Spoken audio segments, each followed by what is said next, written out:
200 টাকা, কোনোদিন 500 টাকা, কোনোদিন 400। ও, বাড়িতে কে কে যেমন আছে? কাজ করবে অমনি। সব দিন কাজ করতে পারো না? না, যদি শরীর খারাপ থাকে সেদিন কাজ করতে পারো না? আর মানে এই কাজ প্রচুর পরিশ্রমের। খুব কঠিন, ঘন করতে হচ্ছে, দেখ হুম। বড় বড় হ্যাঁ, পাথর।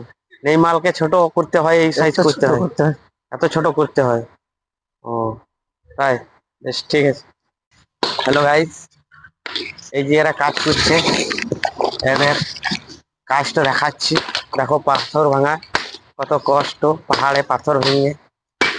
হ্যালো দাদা, ধর, ধর, ধর, ধর, ধর। এই কাজ করে সারাদিনে কত পয়সা পেও? 500 টাকা। হ্যাঁ? 500 টাকা। এ, তোমার বাড়িতে কে কে আছে? 7 জন আছে, 7 জন। চারজন। প্রচুর কষ্ট কাজ তো, না? পাথরের খুব হ্যাঁ, কষ্ট, হ্যাঁ। বহুত কষ্ট করে ইনকাম করো। হ্যাঁ, বাড়ি থেকে এসছো না এখানেই বাড়ি তোমার? বাড়ি থেকে এসে। বাইরে থেকে এসছো, তাই? কাছে কথা বলো এটা। হুম। সারাদিনে ইনকাম 200-300